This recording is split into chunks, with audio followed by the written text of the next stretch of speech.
Hemos estado en este tiempo revisando una propuesta que tenemos del Señor. El Señor nos ha propuesto que estemos meditando en algunos aspectos y algunos asuntos relacionados con las cosas básicas que tiene que un hijo de Dios ir conociendo a través de su caminar al Señor. Y en este ciclo, pues, que hemos tenido, hemos estado viendo la importancia de cómo el Señor Jesús les enseñó a orar a los discípulos. La oración, hermanos, la oración. Qué importante ver el marco de la oración como Jesús le enseñó a sus discípulos, porque ahí encontramos unas minas poderosas para que nuestro corazón se vaya acercando cada vez más al corazón de Dios, para que el anhelo nuestro, el anhelo de nuestro corazón esté cada día más coordinado con el corazón del Señor. Y es por eso que la oración que enseñó Jesús a sus discípulos no comienza centrado en la necesidad de los discípulos. Cierra el micrófono, Wilson, porque ese mismo está causando una interrupción, por favor, gracias. Y entonces el Señor comienza a enseñarle a los discípulos acerca de la oración, y esos son los diversos aspectos que hemos estado viendo en este tiempo. Y qué bueno los hermanos que han hecho esta secuencia, que han visto la secuencia de la profundidad que tiene. No hemos tocado aspectos, tan solo aspectos, pero las profundidades, hermanos, cada uno tiene que experimentarla, porque la vida con el Señor es una experiencia. La vida en el Señor no es una información que recibimos, no es una teología que recibimos, sino algo que comenzamos a escuchar en nuestro espíritu, para que desde nuestro espíritu bajen los lineamientos, el deseo y el querer por el hacer. Entonces, amados, hemos estado viendo la última oportunidad, estuvimos hablando sobre cómo las oraciones del Hijo de Dios tienen que estar inmiscuidas en el asunto del reino, porque el Señor les enseñó a los discípulos a decir: venga tu reino, venga a nosotros tu reino.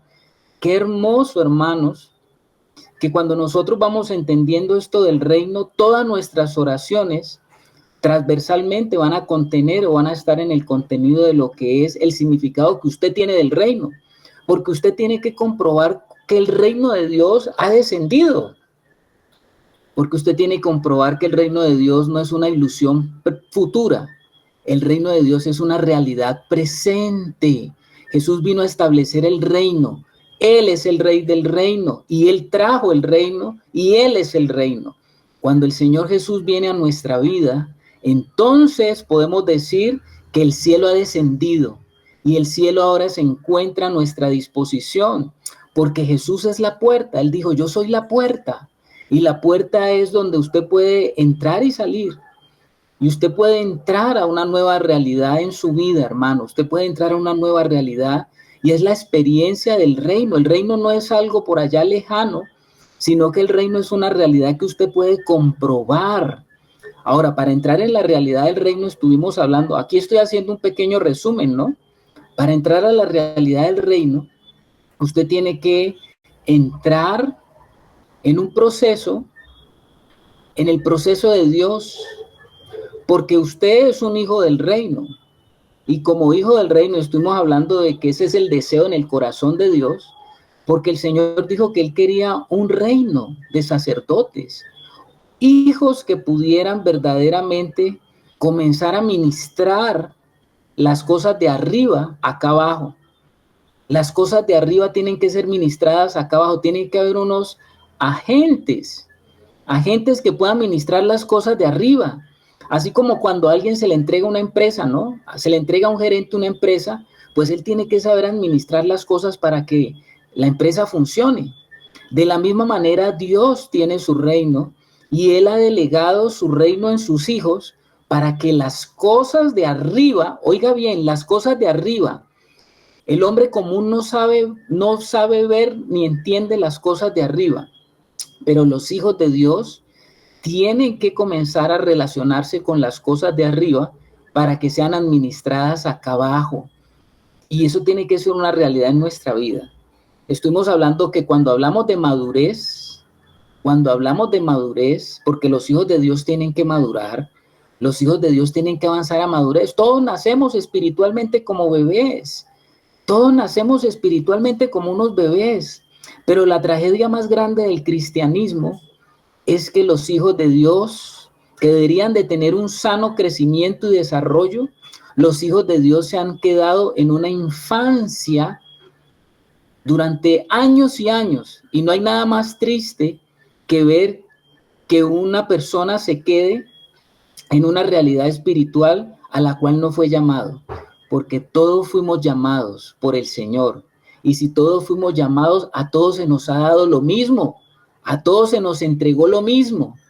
Pero aquí la gran diferencia es, ¿qué está haciendo usted con lo que se le ha entregado? Eso sí depende de nosotros. Y como hijo de que quiere entrar en el reino y tener la vivencia del reino, usted tiene que comenzar a saber cómo utilizar las cosas que Dios le ha entregado, porque Dios le ha entregado a usted todo lo que usted requiere para entrar en la realidad de esa vida. Usted ya tiene dentro de usted al Hijo de Dios. Usted ya tiene dentro de usted a Jesucristo. Jesucristo no está al lado suyo, hermano. Como algunas personas dicen, ¿no? Ay, es que mi Diosito está a mi lado. No sería una buena manera de expresar lo que Dios quiere que usted sí sepa. Jesús no está al lado suyo. Jesús está dentro de usted. Allá en ese espíritu suyo, dentro de su espíritu, ahí está el Señor. Como decía el apóstol Pablo, yo y mi espíritu servimos al Señor. Ahí en el espíritu se ha sentado Dios en su trono y desde allí el Padre, el Hijo y el Espíritu están haciendo una obra que tiene que ser ejecutada. Y esa obra ejecutada hace que el reino de los cielos en usted sea una realidad. Bueno, ahí eso es como un resumen, hermanos, porque esta noche vamos a ver la otra parte de la oración, porque dice, vénganos a nosotros tu reino, pero ¿para qué tiene que venir el reino? ¿Para qué? ¿Cuál es la razón fundamental del que el reino sea una realidad? ¿Sabe para qué, hermano? Dice allí, para que se haga tu voluntad, aquí en la tierra como en el cielo. ¿Cuántas veces usted ha orado eso? ¿Cuántas veces usted ha dicho, Padre nuestro que estás en los cielos, santificado sea tu nombre, venga a nosotros tu reino, hágase tu voluntad aquí en la tierra como en el cielo? ¡Wow! Hoy vamos a estar tratando esa partecita del hágase tu voluntad, aquí en la tierra como en el cielo. Para eso es que el reino vino a establecerse en su vida, primeramente en su vida, primeramente en su corazón. Cuando el Señor está diciéndonos que como discípulos debemos aprender que la realidad del cielo, si quiere que esa realidad, Dios quiere que esa realidad del cielo me sea abierta. Y lo primero que tenemos que entender es que para que la realidad del cielo sea abierta en mi vida y sea operada en mi vida, yo debo de entender para qué ha venido el reino a mi vida. Y el reino de mi vida ha venido para que se comience a hacer la voluntad de Dios. La voluntad de Dios. La voluntad de Dios dice que tiene que ser hecha aquí en la tierra. ¿Cuál es la primera tierra donde tiene que ser hecha la voluntad de Dios?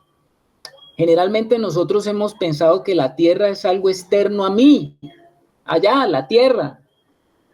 Pero quiero decirte que si tú eres un ser humano, tú fuiste formado de la tierra y tú eres tierra. Y el primer lugar donde tiene que comenzar a florecer la voluntad de Dios, a verse que la realidad de Dios se está cumpliendo aquí en la tierra, ¿sabes dónde es?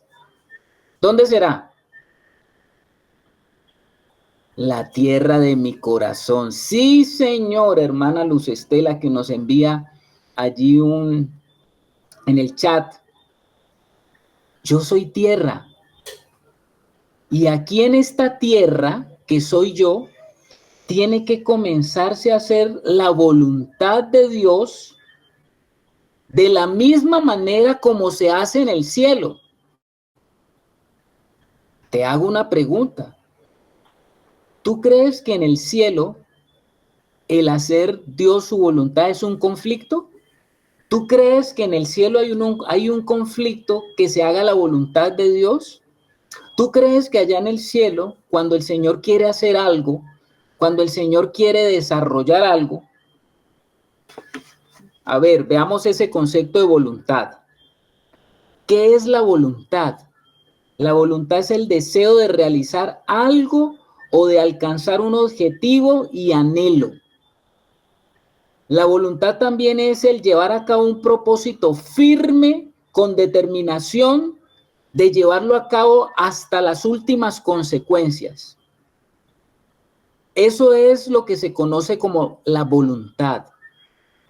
Cuando estamos hablando de la voluntad de Dios, estamos hablando que Dios tiene deseos, que Dios tiene anhelos de alcanzar objetivos que tienen que ver con sus planes. Y también hablamos de que la voluntad de Dios tiene que ver con ese propósito firme y la determinación que Él tiene de llevar a cabo algo. Te pregunto, ¿allá en el cielo habrá conflicto con la voluntad de Dios? ¿Será que los deseos de Dios en el cielo, el deseo de alcanzar objetivos, los anhelos de Dios en el cielo, los propósitos que tiene Dios, las propuestas que tiene Dios allá en el cielo, cuando Él quiere llevarlas a cabo, tiene problemas con que se desarrollen? ¿Habrá problemas? ¿Será que allá, cuando Él manda, cuando Él ordena, cuando Él dirige, no se le obedece? ¿Ustedes creen que allá en el cielo hay conflicto, hermanos? ¿Qué piensan ustedes? Aquí toda la sala dice que no, lo que de pronto algunos dirán, pero bueno, ¿y arriba quiénes hay con el Señor? ¿A quién él hace, con quién va a hacer su voluntad? ¿Qué tipo de seres hay en el cielo como para el Señor ejecutar su voluntad? Pues hermanos, en el cielo, así como hay criaturas vivas, terrenales, de diversos géneros, especies, te hablo aquí como biólogo, porque yo como profesional soy biólogo.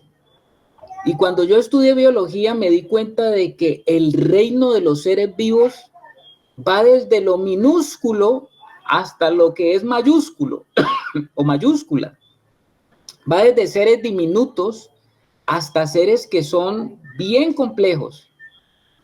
En el reino de los cielos también hay una cadena de vida de los seres espirituales. En el reino de los cielos hay muchas criaturas. Juan vio muchas criaturas en el cielo. Pero quiero decirle una cosa.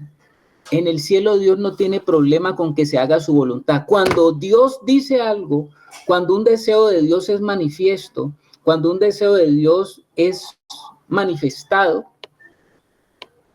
hay miles de criaturas que están dispuestos a obedecerle y que se haga ya lo que Dios quiere. O sea que el problema de Dios no tiene problemas con hacer su voluntad en los cielos. Pero otra cosa es acá en la tierra. Otra cosa acá es en la tierra. Porque la criatura que Dios creó para que manifestara esa voluntad de Él aquí en la tierra, ¿sabe quién es? El ser humano, el hombre. Dios quiere que el hombre manifieste su voluntad aquí en la tierra. Pero ¿sabe cuál es el problema? Que en su inmensa sabiduría, Dios colocó al hombre sobre la tierra y el hombre tiene voluntad también, porque Dios hizo al hombre a imagen conforme a su semejanza. Como Dios tiene voluntad, creó una criatura que también tuviera voluntad. He ahí el problema. ¿No hubiese sido mejor que Dios creara al hombre sin voluntad? Porque si lo hubiera creado sin voluntad, pues facilísimo. Los seres angelicales también tienen voluntad, ¿no? Aquí en la tierra material, el hombre también tiene voluntad. Le hago una pregunta a los hermanos, ya sea de la sala presencial o de la sala virtual. ¿No hubiera sido mejor que Dios creara al hombre sin voluntad? Hacer una criatura sin voluntad para él mostrarse y reflejarse. ¿Qué piensan ustedes? No, A ver, el que quiera decir, levante la manito para que vamos por orden. No, ¿y por qué no? no, porque entonces seríamos acéfalos a recibir al Señor y depender de Él. Bueno, ahí habla el hermano Harold. El hermano Harold dice que no porque seríamos, ¿qué? ¿Acéfalos? Sí, huérfanos, no tendríamos cómo recibirlo ni cómo buscarle tampoco, menos buscarle. Bueno, a ver, ¿quién nos puede dar de pronto otra perspectiva de este mismo asunto?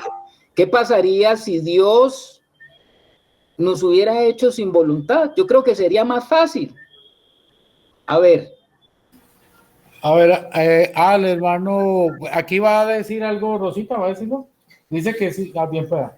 Sí, yo digo que donde Dios no hubiera hecho sin voluntad, hubiera sido mucho mejor, porque, o sea, ya seríamos como obedientes a Él, ya sé, como hemos hecho a la semejanza de Él, o sea, que ya no tuviéramos el libre albedrío, o sea, no. No, o sea, ya hubiéramos elegido desde siempre, hubiéramos, sí. Ya, bueno, ahí más o menos veo que también levantó la mano el hermano Antonio de Cartago y la hermana Luz Estela y dos personas más. Damos espacio para todos. Bien pueda, hermano Antonio. Dame un momentico, Wilson. Rebobinemos lo que dice la hermana Rosita. La hermana Rosita dice que claro que hubiese sido mejor que Dios creara seres sin voluntad, porque sería más fácil él expresar y hacer las cosas. No había problema en ese sentido. A ver, el hermano ahora sí, Antonio. Gracias, hermano. Bueno, nosotros sabemos muy bien que fuimos creados de acuerdo a la imagen de Dios. Y sabemos que Dios, pues, es libre, tiene libre voluntad. Y Él quería que nosotros también tenemos libertad de opinión, de hablar, de pensar y de obedecer.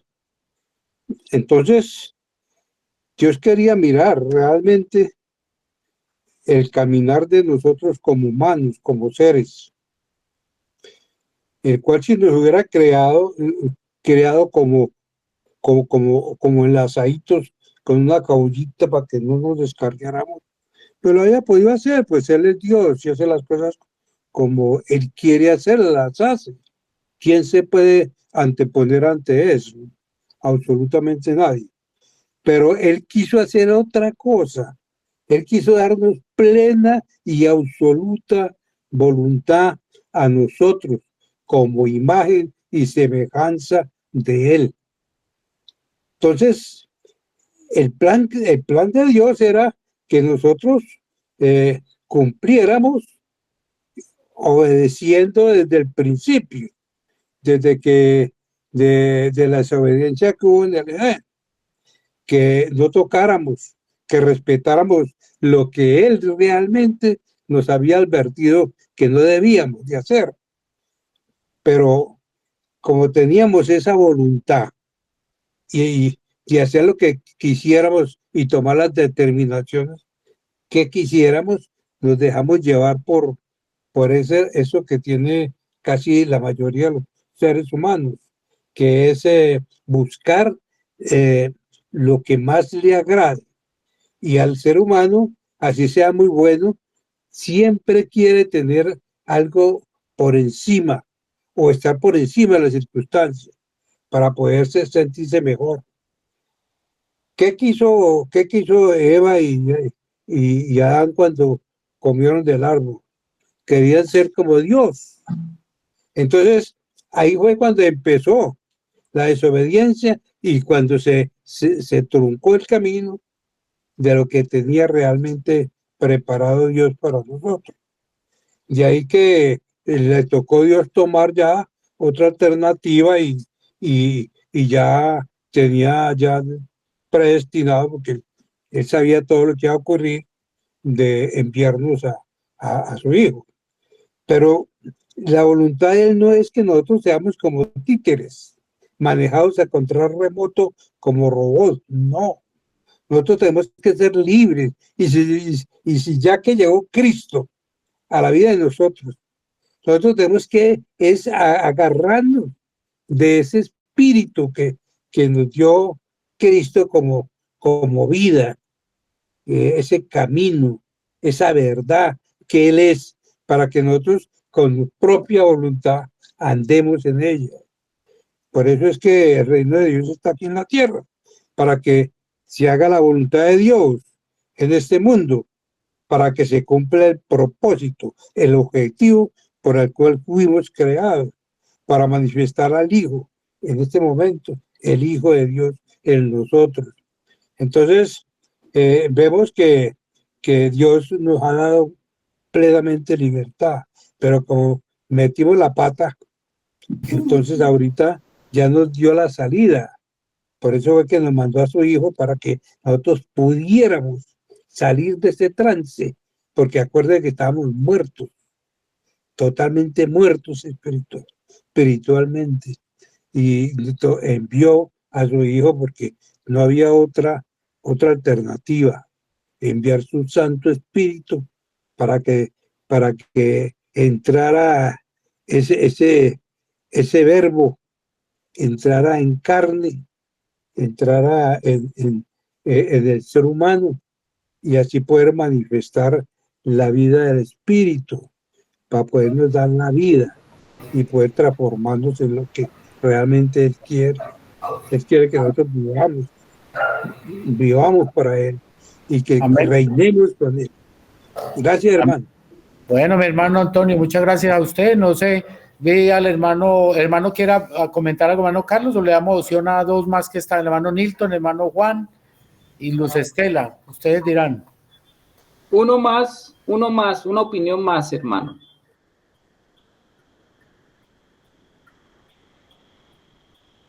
Que el hermano Juanes de pronto quiere dar la opinión, que nos acompaña por primera vez, no sé si quiera aportar.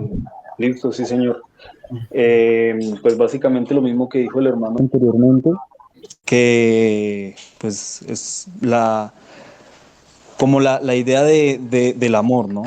Pues precisamente el amor es una decisión, porque cuando el amor es obligado o es impuesto, pues no tiene sentido, no es amor.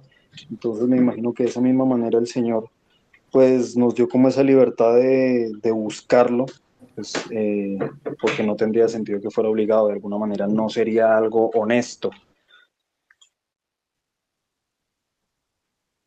Amén, hermano. Bueno, hermano Carlos, bien pueda.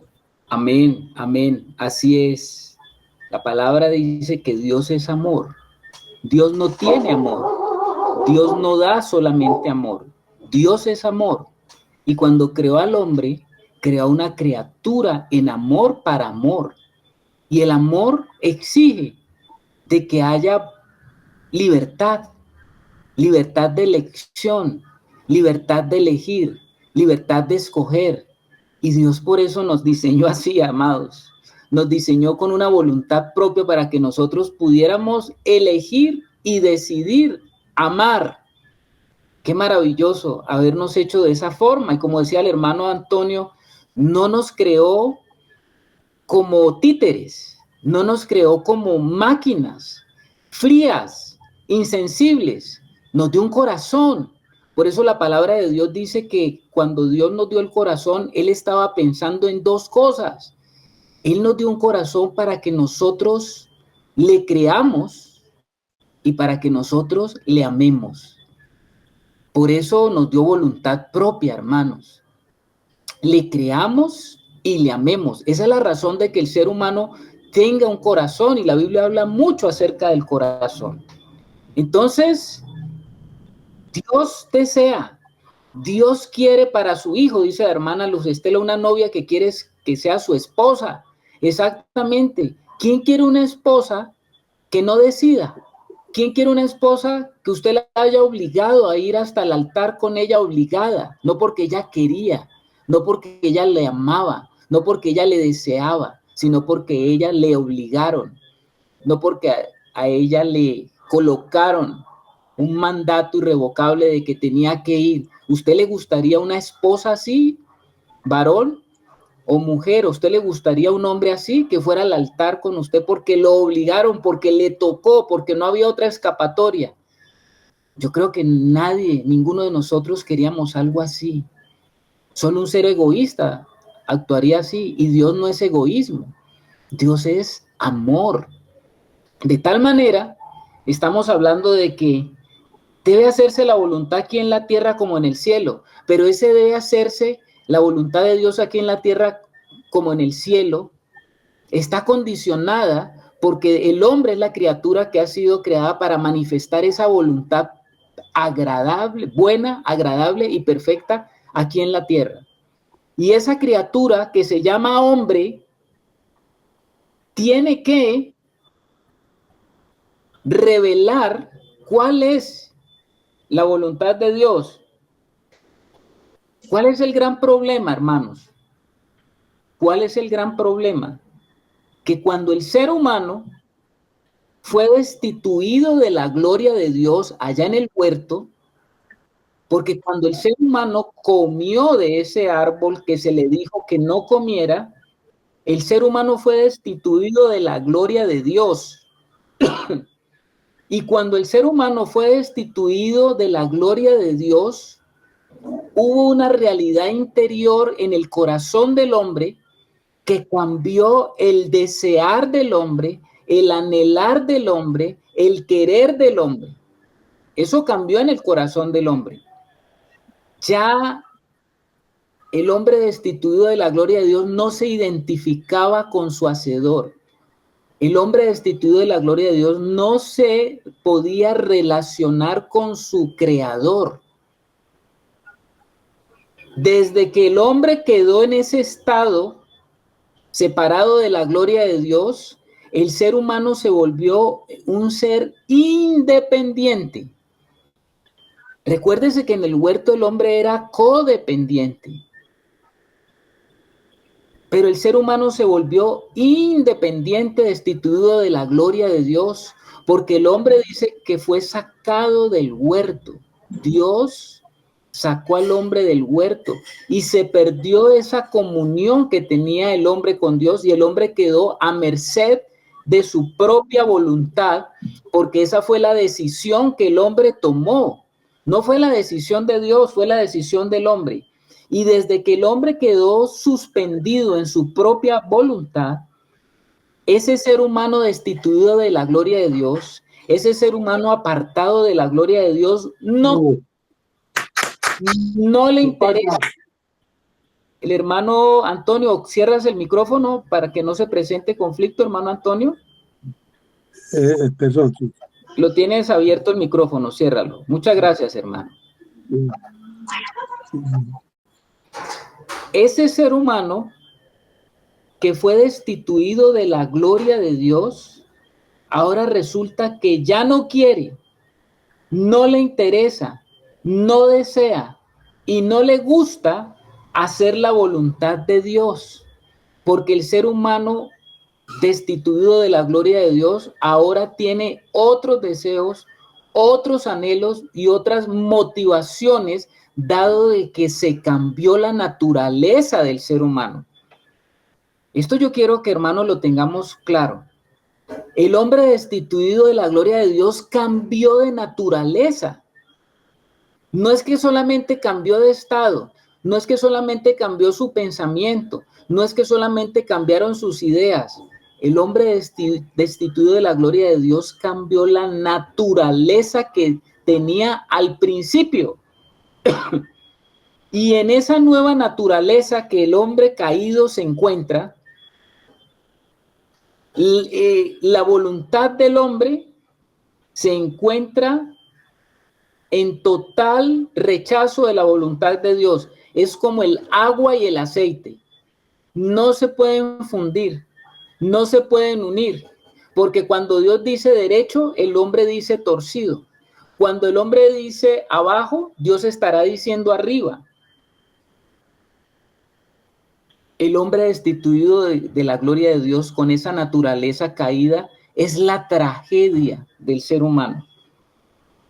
Es la tragedia del hombre caído y es la tragedia en la que nace todo ser humano alejado de Dios. Todo ser humano que nace en este mundo nace con una naturaleza que es una naturaleza contraria a la vida de Dios. Ahora bien, como lo decía ahora el hermano, el Señor Jesús vino a restaurar lo que se había perdido. El Señor Jesús vino a traer de nuevo, a traernos a la naturaleza original de diseño, donde la voluntad del hombre y la voluntad de Dios pueden entrar en una fusión, pueden entrar en unidad, pueden entrar en ese acuerdo. Dios ha amado eso y Dios siempre ha mostrado que Él quiere, que Él anhela tener esa compañía y comunión con el hombre. Por eso hablamos del Dios de pactos, porque Dios cuando habla de pacto nos está hablando de que Él no es el solo el que firma el pacto o el que quiere que se dé el pacto, porque para que haya un pacto se necesita por lo menos la voluntad de dos. Y Él quiere contar contigo y conmigo. Dios quiere contar con el hombre. Dios anhela que haya una fusión, una unión, un deseo, porque ese es el modelo de la Trinidad. El modelo de la Trinidad es ese. Acuérdese que la Trinidad son tres personas. La Escritura desde Génesis hasta Apocalipsis está mostrándonos la realidad de que son tres personas. El Padre, el Hijo y el Espíritu. Cada uno tiene voluntad propia, pero cada uno decide, cada uno anhela, tiene los mismos motivos, los mismos planes y los mismos propósitos. En ellos hay una unidad perfecta y el hombre ha sido invitado a esa realidad. Usted ha sido invitado a esa realidad de entrar en esa perfección de unidad. Y entonces, la palabra nos está diciendo que Jesús vino a acercar nuevamente el reino de Dios acá abajo. El reino de Dios se había perdido. Desde el momento que en el huerto hubo esa separación, el reino de los cielos se fue de la tierra y el hombre quedó sometido a la naturaleza caída. Pero desde el momento que Jesús viene a restaurar la relación del cielo y la tierra en el hombre. O sea que el reino de los cielos volvió a unirse aquí en la tierra. Y el ser humano vuelve a entrar en la realidad de la naturaleza de creación. Ahora, ya usted es un hijo de Dios. Todos los que estamos aquí, cuando recibimos a Jesucristo, cuando nosotros fuimos lavados por la sangre del Cordero, cuando a nosotros se nos dio la vida de arriba, cuando recibimos al Señor en nuestro espíritu, tenemos acceso nuevamente a la nueva naturaleza. La naturaleza que trae Cristo en la palabra de Dios se le llama la nueva naturaleza. Pero tenemos todavía de la vieja naturaleza. En esta tierra, hasta el día que nosotros muramos, tendremos de la vieja naturaleza. Esa naturaleza está allí. Esa naturaleza va a perseverar hasta el último inspiración de respiración que tú tengas sobre esta tierra. Pero esa vieja naturaleza tiene que ceder el paso a la nueva naturaleza, que es la naturaleza del diseño original de Dios. Y en esa nueva naturaleza está la nueva vida, está la nueva criatura, está el cielo nuevo y la tierra nueva. Mientras que todavía tenemos una vieja naturaleza que se amaña a seguir haciendo la voluntad de la vieja naturaleza, porque la vieja naturaleza tiene esa voluntad manchada con el pecado, que le hace y le permite que esa vieja naturaleza siga dependiendo por sí misma. No quiere, no desea, no anhela, no le gusta. Entonces, aunque somos hijos de Dios, aunque hemos nacido de nuevo, aunque estamos colocados en una nueva realidad, vivimos un conflicto.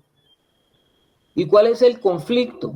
Entre querer hacer la voluntad de Dios o no querer hacer la voluntad de Dios. Y es que la vieja naturaleza, en el engaño en que permaneció, en el engaño que se le dio, la vieja naturaleza ha creído que Dios no sabe tanto como nosotros sabemos. Que Dios no sabe tanto como nosotros sabemos. Es más, que Dios no quiere que nosotros sepamos lo que Él sabe. Eso es lo que la vieja naturaleza dice. ¿Por qué esa vieja naturaleza cree eso? ¿Por qué esa vieja naturaleza se fundamenta en eso? A ver, uno o dos hermanos que me puedan traer luz acerca de esto. Uno o dos hermanos. ¿Por qué esa vieja naturaleza cree que sabe más? ¿Por qué esa vieja naturaleza piensa que lo que sabe Dios no lo quiere dar a conocer al hombre? ¿Por qué creen ustedes?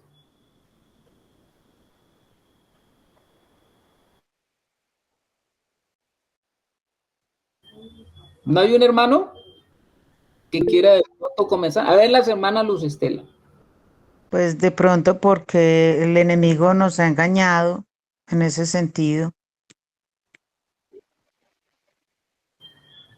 El enemigo engañó. A ver, el hermano Harold. Por nuestra naturaleza pecaminosa. La naturaleza pecaminosa, fruto del engaño. Si ustedes se dan cuenta, amados hermanos, los hermanos tienen razón. El viejo hombre fue constituido en vieja naturaleza. El hombre fue constituido en vieja naturaleza cuando el hombre fue engañado a comer del árbol del conocimiento. Se llamaba el árbol del conocimiento del bien y del mal. El árbol del conocimiento del bien y del mal es un árbol que te invita a ti a la independencia. Es el árbol que le permitió a Adán decir: yo no necesito ahora de Dios porque yo puedo conocer por mí mismo. Yo necesito conocer por mí mismo. Yo no necesito de Dios. Yo voy a ser independiente sabiendo cuál es el bien y cuál es el mal.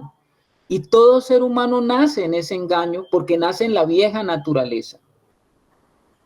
Y entonces el ser humano que nace en esa naturaleza, pues nace en una naturaleza que está plagada de desobediencia. La desobediencia es la manifestación de que el hombre comió del árbol del conocimiento del bien y del mal. Amados, todo hombre que nace sobre esta tierra es un hombre que verdaderamente cree que necesita hacer lo bueno. Todo hombre que nace sobre esta tierra sabe que necesita hacer lo bueno, pero el hombre, cuando trata de hacer lo bueno, termina haciendo lo malo, como decía el apóstol Pablo. Y todo hombre que quiere evitar lo malo, no lo puede hacer. Hay una fuerza en esa naturaleza. Y esa es la fuerza del engaño en la que el hombre quedó cautivo, porque esa fuerza del engaño lo lleva al hombre a vivir y experimentar una naturaleza muy diferente para lo cual fue creado. Ahora, yo quiero invitarlos a ustedes a un pasaje en las Escrituras, porque esa naturaleza que adquirimos es una naturaleza que está incapacitada para entrar en el reino de Dios. Esa naturaleza no hereda el reino de Dios. Esa naturaleza caída no hace la voluntad de Dios. Y no hace la voluntad de Dios porque le es imposible hacer la voluntad de Dios. Y esa naturaleza está incapacitada para hacer la voluntad de Dios. Y como está incapacitada para hacer la voluntad de Dios, no puede ver el reino de los cielos establecido acá abajo. Porque decimos que el gran deseo del Hijo de Dios es que se haga la voluntad aquí en la tierra como se hace en el cielo. Pero si usted está en esa naturaleza caída, no podrá ver esa realidad. Si usted como hijo de Dios acude a la vieja naturaleza, esa realidad del reino de Dios, de la voluntad de Dios manifestada aquí en la tierra, será una realidad cada vez más lejana en su vida. Si usted quiere ver la voluntad de Dios hecha aquí en la tierra, usted tiene que salir del dominio de la vieja naturaleza. Vamos a leerle esto como lo explicó el Señor en la Escritura, porque Él lo explicó a través de algo que sucedió en 1 Samuel 15, del 18 al 23. Primera de Samuel 15, del 18 al 23. A ver si me lo lee alguien, por favor.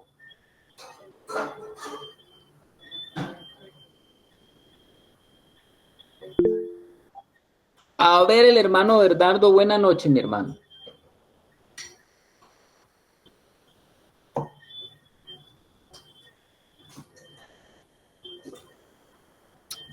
Tienes el micrófono cerrado, Bernardo. Ahora sí. Buenas noches. Primera de Samuel 15, 18 al 23. Sí, mi amado hermano.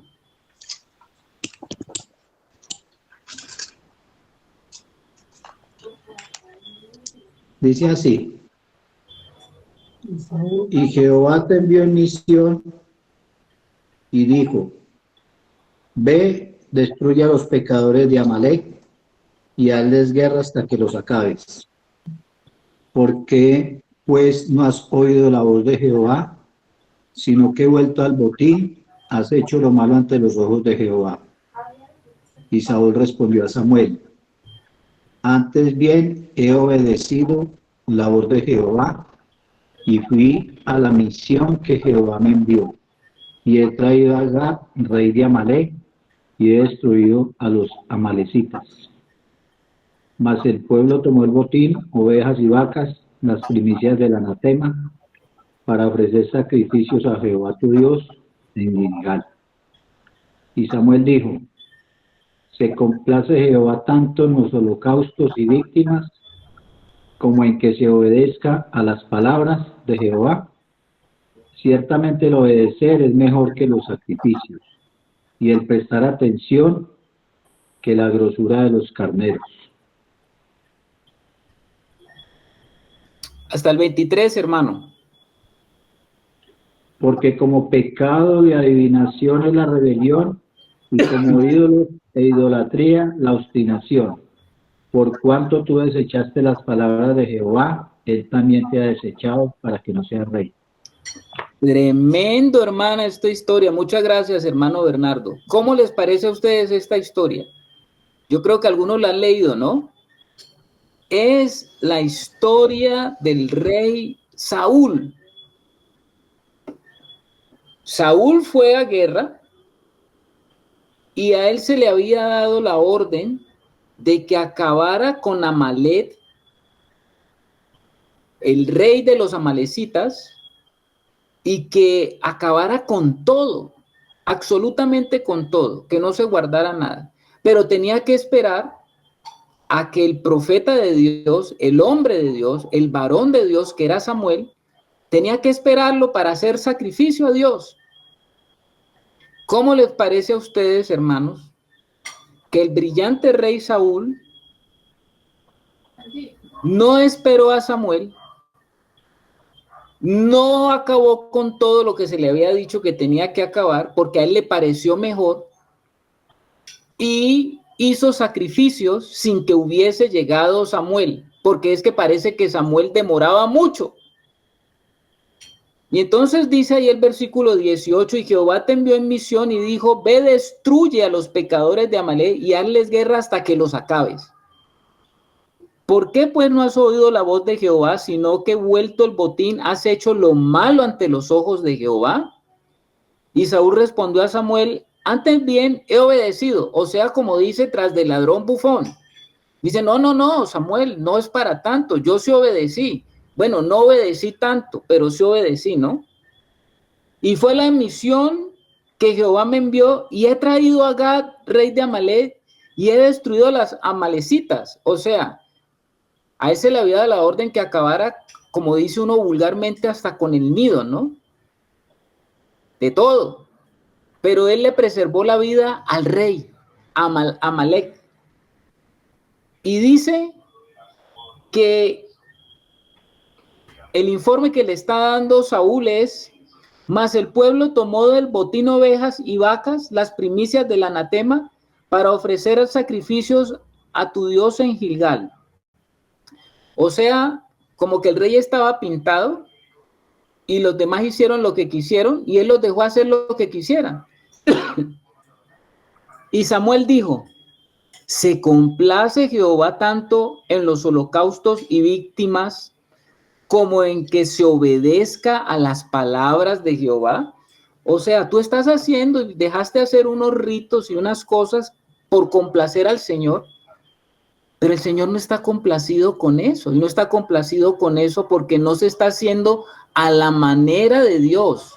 Tú estás interpretando las cosas de lo que Dios ha dicho a tu manera, pero eso no fue lo que se te dijo. Y lo estás interpretando porque hay algo en tu corazón que no está en concordancia con el Señor. Y dice, ciertamente el obedecer es mejor que los sacrificios y el prestar atención que la grosura de los carneros. Ay, hermanos. O sea que aquí vemos a un hombre como Saúl, que era un rey de Israel, que no era un hombre íntegro. Era un hombre que estaba mostrando una cosa, pero en su interior era otra cosa. Era un hombre que quería mostrar que agradaba a Dios. Está como el cristiano que quiere demostrar que es buen cristiano porque va a las reuniones, porque va a las enseñanzas bíblicas, porque hace los cursos, porque parece que él está haciendo las cosas en la iglesia o en la casa de Dios aparentemente bien, pero en su vida y en su realidad de vida fuera del ámbito es otra cosa. Y esto pasa, hermanos. Todos dentro del ámbito de la iglesia parecemos unos angelitos, pero salimos de ese ámbito a hacer nuestros trabajos, nuestros negocios y nuestras cosas y somos otras personas. Cualquiera que nos ve nos desconoce haciendo los negocios y haciendo las cosas.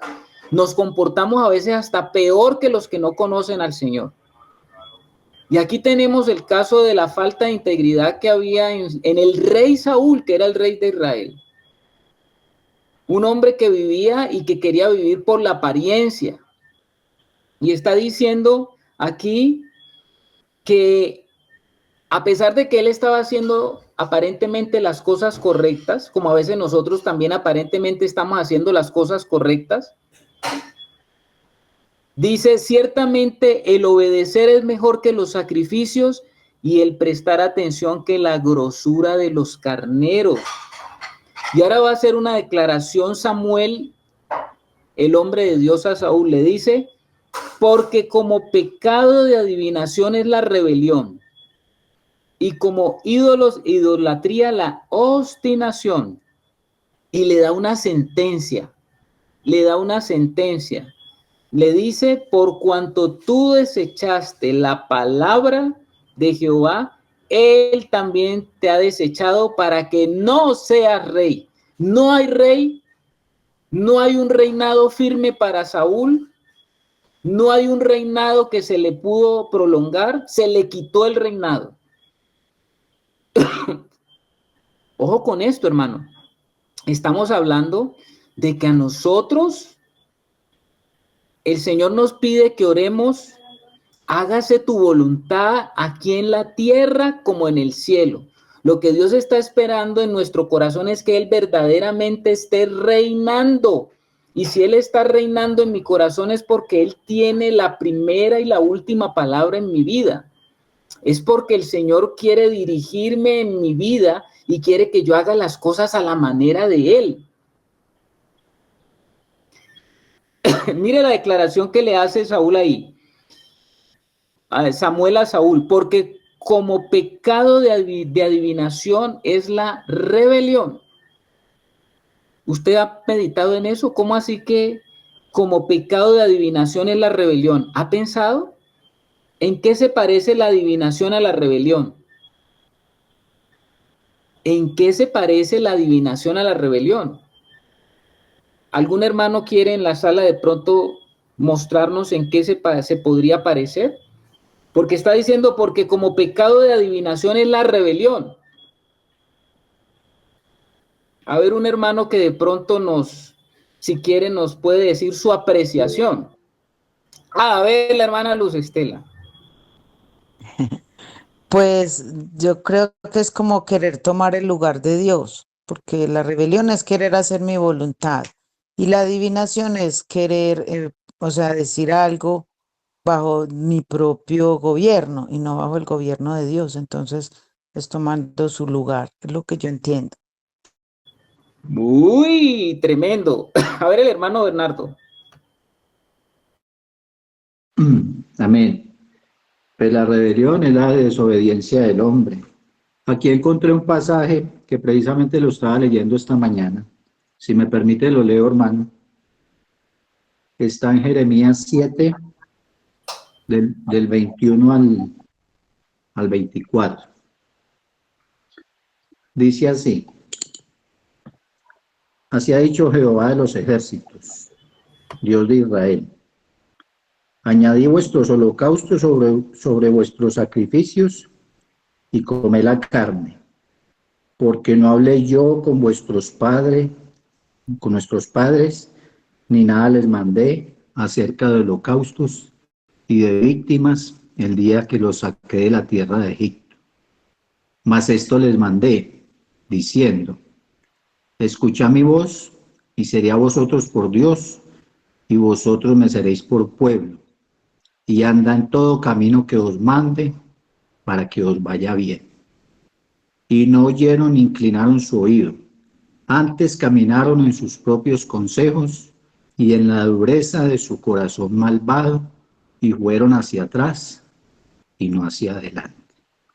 Desde el día que vuestros padres salieron de la tierra de Egipto hasta hoy, y yo os envié todos los profetas mis siervos, enviándolos desde temprano y sin cesar, pero no me oyeron ni inclinaron su oído, sino que endurecieron su cerviz e hicieron peor que sus padres. Amén. Entonces, estos son versículos que más o menos está casi confirmando lo mismo que Saúl con Samuel, ¿no? Entonces, el Señor acá dice que Él no les mandó a hacer nada de holocausto ni de víctimas, sino que obedecieran, que escucharan la voz. Entonces, sí, el hombre ha sido siempre muy desobediente, rebelde. Por eso es que hacemos cosas que Dios no nos ha mandado a hacer. Pero nosotros por la terquedad hacemos lo que dice aquí. Y dice que y no oyeron ni inclinaron su oído, antes caminaron en sus propios consejos, en la dureza de su malvado corazón. Ese es el hombre, hermano Carlos. Ok, hermano Bernardo, gracias. Es muy importante lo que están diciendo los hermanos, porque estamos hablando de la adivinación. Dice que la adivinación, el pecado de adivinación es la rebelión. Ustedes mismos saben la historia de Saúl, que Dios le dejó de hablar a Saúl. Si ustedes se han leído la historia, bíblica, ustedes saben que Dios le dejó de hablar a Saúl y resulta que Samuel murió, porque Samuel era el profeta que hablaba de parte de Dios a Saúl. Y ustedes recordarán en un episodio que Saúl estaba en un conflicto tremendo, que él quería saber la voz de Dios, pero ya se había muerto el que le hablaba a él. Entonces, ¿qué hizo? ¿Qué hizo Saúl? ¿Se acuerdan? ¿Qué hizo Saúl? A ver, el hermano Adelmo. Precisamente cuando él perdió la conexión con Dios, o sea que Samuel ya no estaba, que era el que le declaraba todo. Entonces quiso consultar a Dios, pero él ya había hecho charas de Israel, de todos los adivinos. Entre eso había una bruja de una ciudad. Entonces él se disfrazó y fue de ella y fue cuando se le presentó. Incluso ella lo descubrió. Y ahí fue donde él le consultó. A la bruja y ella pues eso obviamente que esto está prohibido por Dios, porque a los muertos hay que dejarlos en paz, pero entonces ella le mostró, o sea, por medio de la adivinación, hizo que Samuel le profetizara lo que le iba a pasar. O sea que él iba a estar con él en esa parte, en el centro de la tierra. O sea, esa es la desobediencia. Amén. Amén, hermano Adelmo. Esa es la historia, ¿no? La famosa consulta y cita que va a tener Saúl a una divina, un rey de Israel que había oído la voz de Dios. Dios ya no le habla y va a buscar entonces él que Dios le hable otra vez a través del profeta que se había muerto. O sea, fue a consultar a una divina para que le trajera palabra de Dios de un muerto. ¿Cómo le parece a usted la triste realidad de un hombre que había entrado en rebelión contra Dios? O sea, fue a tratar de buscar el conocimiento, tratar de buscar ese conocimiento, porque ya estaba él, ya no podía oír la voz de Dios, ignora la voz de Dios. Y todo quien busca adivinación es porque está ignorando la voz de Dios y quiere conocer algo que Dios no le está diciendo, pero de todas maneras quiere conocerlo. Por eso es que dice como pecado de adivinación es la rebelión. Porque el hombre que está buscando un conocimiento ignorando a Dios está en rebeldía porque Dios ha declarado las cosas. El hombre que está buscando un conocimiento ignorando a Dios está de alguna manera diciendo, Dios dice algo y yo digo, buscaré otra fuente de sabiduría. Voy a buscar otro recurso de sabiduría porque yo quiero conocer lo que Dios no me declara. Por eso es rebelión. Y también dice, y como ídolos e idolatría, la obstinación. La terquedad y la obstinación son como ídolos o idolatría. ¿Y por qué es como ídolos o idolatría? Porque tú percibes en hacer las cosas a tu manera. Y ese es un ídolo. A mi manera es un ídolo que está en el corazón. Y resulta que si tú quieres hacer las cosas a tu manera, si tú quieres buscar un conocimiento ignorando a Dios, nunca podrás entrar en el reino. Nunca podrás permitir, ni será una realidad lo que dice la palabra, que el reino de los cielos, que se haga la voluntad aquí en esta tierra como se hace en el cielo. No podrás entrar en el estado del reino. Mientras un hijo de Dios permanece en su carne, porque la carne siempre mantiene en obstinación, la carne siempre mantiene en terquedad por buscar sus caminos. Si tú permaneces en ese estado, no podrás ver el reino, no podrás entrar en la realidad del reino. no podrás disfrutar de la realidad del reino de los cielos. Por eso es que el Hijo de Dios tiene que estar orando de esa manera, hermano. Usted tiene que estar orando, Señor, que se haga tu voluntad aquí en la tierra como en el cielo. Señor, que mi corazón ceda. Señor, que yo deje de ser terco. Señor, que yo deje de ser obstinado. Señor, que yo deje de ser duro de corazón. Amén. Amén, amén. Amén, hermano, amén. Muy bueno esto, porque uno de nuestros problemas bien marcados en nuestra naturaleza adámica es llevar la contraria del Señor, es endurecer. Por eso cuando oyere mi voz, no endurezcáis vuestro corazón. Y eso es bueno, saber que uno debe tener en cuenta que estamos en esa naturaleza todavía y que tenemos que permanentemente estar orando, Señor, como lo acaba de expresar usted, hermano Carlos. Señor, yo no quiero ser terco, yo no quiero hacer las cosas a mi manera, yo quiero escuchar tu voz, yo no quiero endurecer mi corazón, yo quiero entender lo que tú quieres hacer con mi vida. He aquí a tu siervo, soy tu hijo, hágase tu voluntad, no la mía, quiero morir a mi voluntad para que se cumpla tu voluntad y tú puedas ser glorificado en mi vida. Eso que está diciendo el hermano Wilson es maravilloso. Eso que está diciendo el hermano Wilson, así es. Pero de que sea una realidad en nuestra vida es otra cosa. A veces lo entendemos, pero otra cosa es vivirlo. Podemos entender muchas cosas, pero nosotros estamos hablando, y de pronto lo rezábamos antes, o lo orábamos, que se haga tu voluntad aquí en esta tierra como en el cielo. Sí, tú quieres verdaderamente que se haga tu voluntad aquí en esta tierra como se hace. ¿Cómo? ¿Cómo significa de la misma manera? ¿Y cómo es de la misma manera? Que cuando Dios diga algo, tú digas sí, amén. Pero resulta que nosotros estamos como el apóstol Pedro. ¿Se acuerda del apóstol Pedro? Cuando el Señor le permite ver en un éxtasis a él unos lienzos bajando del cielo con unos animales inmundos y que el Señor le dice a Pedro, mata y come. Y él le dice al Señor, no, Señor, no, Señor. O sea que Pedro estaba en una posición religiosa más alta que Dios, que le estaba mandando y dando una orden, y él le estaba diciendo al Señor, no, y le estaba diciendo al mismo tiempo, Señor. ¿Cómo tú le puedes decir no, Señor, al Señor? ¿Qué era lo que le debería decir al Señor? ¿Qué era? Sí, amén. Sí, Señor, sí, Señor. Sí, Señor.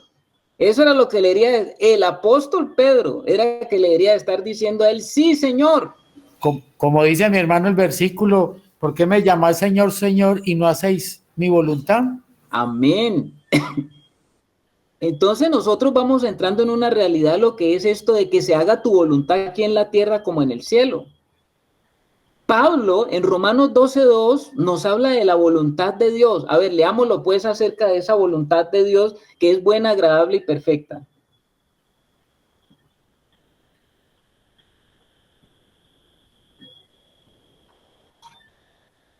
Vamos a leerlo.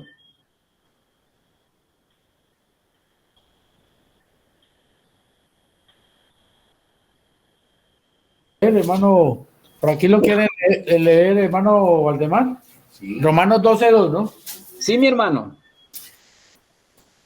Dice, no imiten las conductas ni las costumbres de este mundo, más bien dejen que Dios los transforme en personas nuevas al cambiarles la manera de pensar. Entonces aprenderán a conocer la voluntad de Dios para ustedes, la cual es buena, agradable y perfecta. Amén. Ok. En otra versión de la escritura dice, transformaos por medio de la renovación de vuestro entendimiento, para que comprobéis cuál es la buena, agradable, la buena, agradable y perfecta voluntad de Dios. ¿Sí lo dice así o no lo dice así? Amén. Amén. El apóstol Pablo estaba diciendo que nosotros tenemos que comprobar cuál es la buena, la agradable y perfecta voluntad de Dios. Pero muchos hermanos olvidan el versículo 1. Para que yo pueda conocer la buena, agradable y perfecta voluntad de Dios, ¿qué es necesario? ¿Qué es necesario?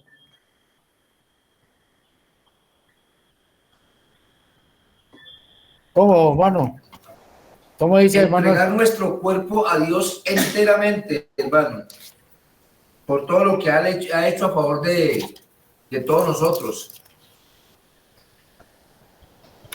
Sí, ¿Lo puedo leer, hermano? claro, léalo, Harold, hermano. Dice, así que, hermanos, os ruego por las misericordias de Dios que presentéis vuestros cuerpos en sacrificio vivo, santo, agradable a Dios, que es vuestro culto racional. Amén. Si usted quiere conocer la buena, agradable y perfecta voluntad de Dios, ¿qué tiene que hacer primero? A ver, hermana Luz Estela. Renovar el entendimiento, o sea, renovar el espíritu de la mente por medio de la meditación de la palabra de Dios. Y antes de eso, ¿qué tiene que hacer? Que está en el versículo 1. Ah, bueno. Sí, así, entregar su cuerpo en sacrificio vivo, santo y agradable a Dios. ¿Cómo? ¿Qué tiene que hacer?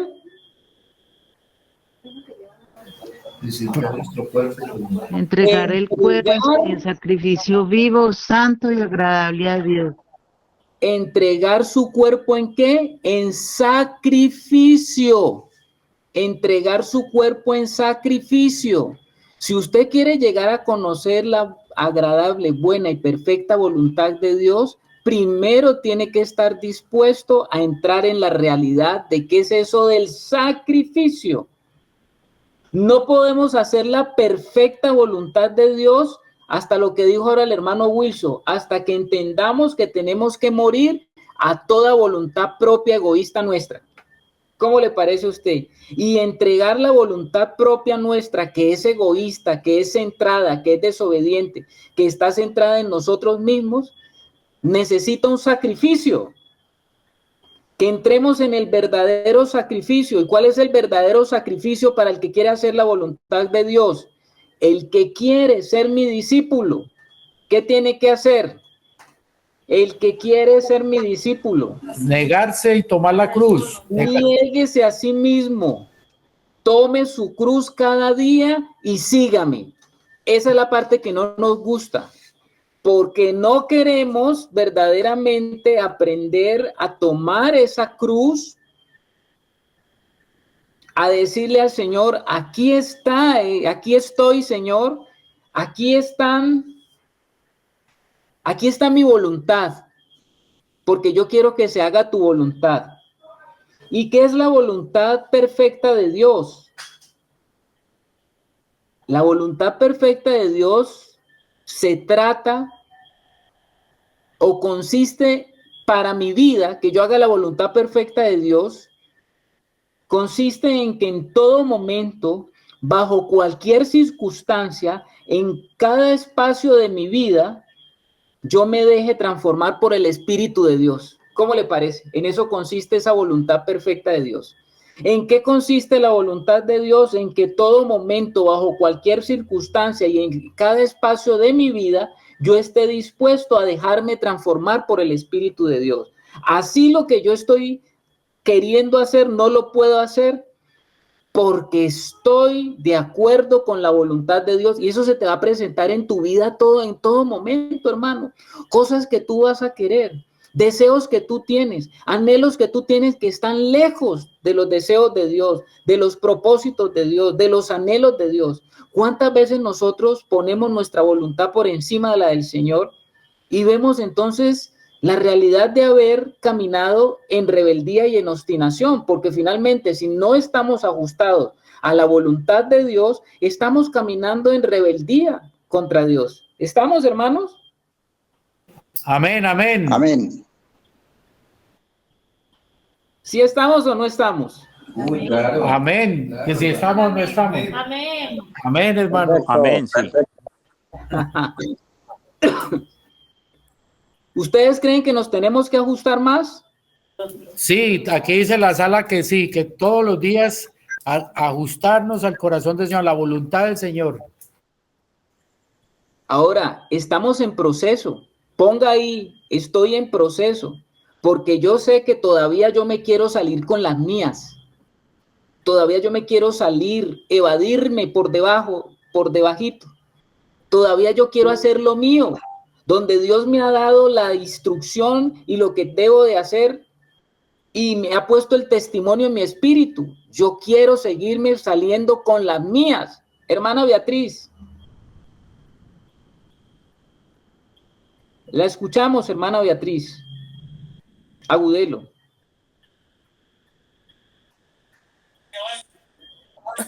Perdón, se me fue.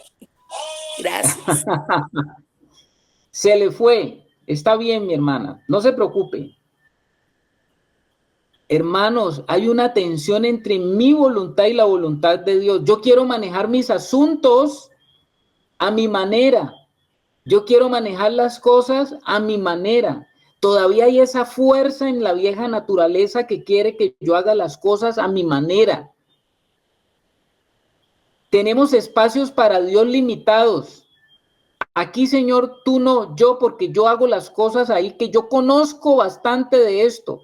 Tú no te has enfrentado a estas situaciones y en mi experiencia esto se debe manejar así. Y el Señor te dice, no es así, es así. No, ¿cómo se te ocurre, Señor? ¿Yo cómo voy a perder? Yo tengo que ganar. Porque en nuestro corazón de nuestra vieja naturaleza está el deseo de ganar siempre. Siempre está el deseo de ganar. A lo sumo, a lo que más llega el hombre caído es al ganar, ganar. Así leí hace muchos años un libro de un gran escritor que hablaba de la importancia del ganar, ganar. Pero resulta que a veces en la vida del Señor, el Señor te lleva a perder para ganar. Es necesario que perdamos para ganar. Pero eso no nos gusta porque no queremos perder, queremos siempre ganar. Levante la mano el que quiere perder. Dice aquí que ninguno. Ah, Harold sí. Yo sí quiero perder para ganar. Ah, el Señor dice, el que pierda su vida por causa de mí, la ganará. ¿Cómo les parece a ustedes, hermanos? Amén. Pero estamos verdaderamente dispuestos a que la voluntad de Dios se haga aquí en esta tierra como en el cielo, aunque el cumplir y hacer la voluntad de Dios aquí en esta tierra me implique perder.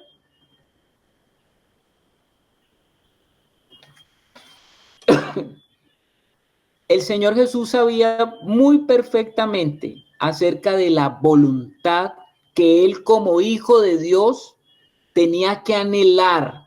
Jesús anhelaba permanentemente que la voluntad del Padre se hiciera en esta tierra. Vamos a leer Juan 4 del 30 al 34, hermanos. Juan 4 del 30 al 34. Ustedes se van a dar cuenta de un detalle del Señor Jesús como hijo de Dios, que en su corazón estaba la oración de que se haga tu voluntad aquí en la tierra como en el cielo. ¿Qué dice Jesús ahí hablando con la mujer samaritana? ¿Alguien lo quiere leer en la virtualidad o si no acá están que se leen? 4:34. 4:34 solamente. Juan 4 del 30 al 34. Ah, del 30 al 34. ¿Lo leen? ¿Lo quieren leer o no? Ya lo están buscando. Entonces salieron de la ciudad y vinieron a él. Entre tanto los discípulos le rogaban, diciendo, Rabí, comed. Él les dijo, yo tengo una comida que comer que vosotros no sabéis. Entonces los discípulos decían unos a otros, ¿le habrá traído alguien de comer? Jesús les dijo, mi comida es que haga la voluntad del que me envió y que acabe su obra. Hasta el 34, sí, ya. Hasta el 34, ¿escucharon? Sí, muy claro, hermano. Bueno. Nosotros sabemos que Jesús estaba ahí con la mujer samaritana y los discípulos despistados se fueron a buscar comida. Y Cuando llegaron ya había pasado mucho rato, ¿no? Y dice, bueno, Señor, ya es el tiempo de que comas. A ver, ven a comer, pues ya listo, vamos a comer. ¿Y qué es lo que le dice el Señor? ¿Saben una cosa? Yo no tengo hambre, porque mi comida es hacer la voluntad de mi Padre. Usted no sabe lo que está diciendo el Señor. ¿Usted ha pesado lo que está diciendo el Señor? Para usted, ¿qué significa la comida? La comida es algo necesario. Usted por lo menos come 3 veces al día y si es como Wilson, come hasta 4 o 5 veces. Pero si usted se da cuenta, la comida implica una necesidad que yo tengo para subsistir, para poder estar de pie, para poder moverme. ¿Y sabe lo que está diciendo el Señor? Llevó la voluntad del Padre a ese nivel. ¡Wow, hermanos! Mi comida es que yo haga la voluntad de mi Padre. Yo creo que esto es palabra dura. Esto es palabra dura. Palabra dura es esta. Porque de verdad que nosotros tenemos ese anhelo de que la voluntad del Señor en mi vida llegue hasta ese grado. Y yo creo que nosotros como hijos del reino vamos a ir madurando en esto de que se haga la voluntad. No es que ya recibimos al Señor y ya queremos que su voluntad se haga en esta tierra. No, porque tenemos muchos guardaditos. Tenemos muchos cuartitos guardados, donde allí queremos manejar el asunto nosotros y donde el Señor nos está pidiendo hace rato que entreguemos las llavecitas de ese cuartito, porque ese cuartito del Señor quiere ir hasta allá y hacer una limpieza. Y tú sabes de qué cuartito me estoy refiriendo. Ese cuartito que tú no quieres que nadie lo vea. Ese cuartito que está escondido. Ese cuartito donde tú haces lo que nadie quieres que te vea que lo estás haciendo o que estás diciendo. Y ese cuartito tiene que ser entregado al Señor. Entrégale la llave. Amén, hermanos. Amén. Amén. Bueno, amén. Muy claro, mi hermano. No importan tus años de vida en el Señor, ni tu nivel de espiritualidad. Llegará un momento cuando tú tendrás que decidir entre cuál voluntad prevalecerá en tu vida, la tuya o la del Padre. Vendrán momentos, vendrán pruebas, vendrán situaciones en tu vida donde tú tendrás que decidir, ¿aquí qué hago? ¿Lo que Dios dice o lo que yo quiero hacer por conveniencia? ¿O lo que necesito hacer por conveniencia? Te vas a encontrar en situaciones pequeñas y grandes de esa manera.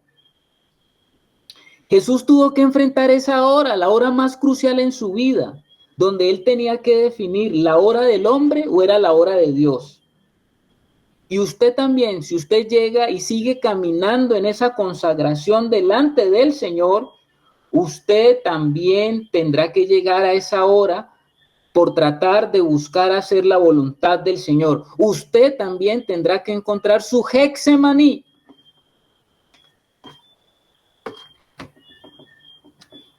¿Qué era el Getsemaní? ¿Se acuerda el Getsemaní? Lugar de oración del Señor. El lugar donde el Señor estuvo la noche en que fue tomado y cogido. Era el momento más crucial de su vida. Era el momento donde se estaba definiendo la salvación del mundo, donde se estaba definiendo la eternidad del hombre. Y allí el Señor en Getsemaní, él tenía que tomar una decisión. ¿Cuál era la decisión? ¿Hacer la voluntad de él o hacer la voluntad del Padre? Por eso él tuvo que orar, dice que fue y oró 3 veces. El Señor Jesús orando, hermano. Y el Señor Jesús tuvo que decir al final de su oración, Padre, pasa de mí esta copa, si es posible. Si no, que se haga tu voluntad y no la mía. ¿Usted le parece tremendo eso, mi hermano, o no? Estamos hablando del Señor Jesús. Y nosotros tendremos que aprender qué es esto de hágase tu voluntad aquí en esta tierra como se hace en el cielo. Porque cuando el Señor Jesús como hombre se enfrentó a esa realidad, era un hombre aquí en la tierra que estaba tomando esa decisión. Y era un hombre que estaba permitiendo que el cielo se hiciera una realidad en la tierra cuando él estaba tomando esa decisión, porque el Señor Jesús había podido decir, no se haga así, no se haga así. No quiero que se haga así, no deseo que se haga así. ¿Y qué era lo que el Señor no quería? ¿Qué era lo que el Señor no deseaba? ¿Morir en la cruz? ¿Eso era lo que Él no deseaba? ¿Qué era lo que el Señor no deseaba, hermanos? ¿Por qué dice que Él estaba orando? Y dice Lucas, que era el médico, que sudaba como gotas de sangre de la tensión tan fuerte que Él estaba viviendo. ¿Qué era lo que el Señor no quería? Porque Él decía, pasa de mí esta copa. ¿Qué era lo que Él no quería? Ese momento de separación con el Padre.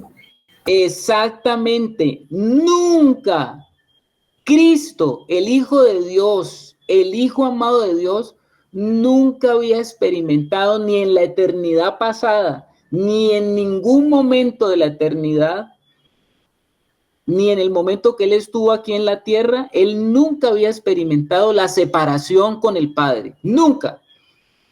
Y resulta que en la cruz del Calvario, Él tendría que, por cumplir la voluntad de Dios, estar separado de Dios. ¿Cómo le parece? Ahorita no vamos a ahondar en eso, pero sí quiero decirle a usted que el Señor como hombre tuvo que enfrentarse a esa decisión.